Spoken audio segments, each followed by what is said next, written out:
లాబాను యాకోబుని కలుసుకోక ముందు ఏమనుకున్నాడు యాకోబుని గురించి అంటే, ఈ యాకోబుని ఏ విధంగానైనా హింసించాలి, ఏ విధంగానైనా యాకోబుకి హాని చేయాలి. ఎందుకంటే చాలా భయంకరంగా నాకు చెప్పకుండా నా కుమార్తెను తీసుకుని వెళ్ళిపోతా ఉన్నాడు, కాబట్టి ఏ విధంగానైనా హాని చేయాలి. రెండవది, నా గృహ దేవతలను కూడా దొంగతనం చేసి తీసుకుని వెళ్తా ఉన్నారు కనుక మనం హాని చేయాలి అనే ఆలోచన చేత చాలా భయంకరమైన కోపంగా బయలుదేరుతూ వచ్చాడు.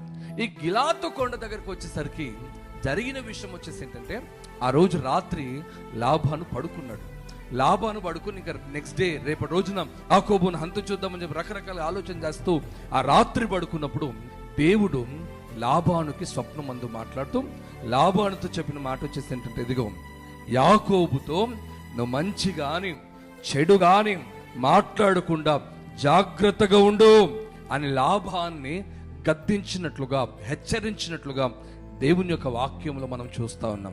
దేవుడు కలలో లాబాన్ని భయపెట్టాడు. కాబట్టి కళలోంచి మెలకు వచ్చేసరికి లాబానికి అర్థం కావట్లేదు, దేవునితో మాట్లాడేశాడు.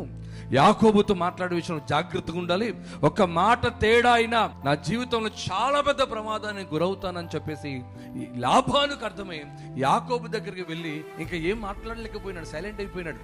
అప్పటి వరకు చాలా కోపంతో వచ్చాడు, అప్పటి వరకు చాలా ఏదైనా చెయ్యాలని ఆలోచన చేత వచ్చాడు లాబాన్ యాకోబు దగ్గరికి. కానీ దేవుడు మాట్లాడేసరికి సైలెంట్ అయిపోయినాడే, ఏం అనలేకపోతున్నాడే.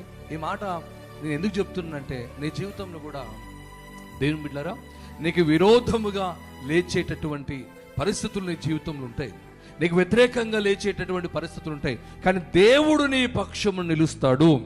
దేవుడు నీ పక్షం నిలిచి ఆ రోజు యాకోబు పక్షం నుంచి లాబాను గద్దించినట్లుగా నీ పక్షమునని దేవుడు నిలిచి నేను ఇబ్బంది పెట్టే పరిస్థితులన్నిటిని కూడా ఆయన గద్దిస్తాడు. స్తోత్రం చెప్పండి, హల్లెలూయా.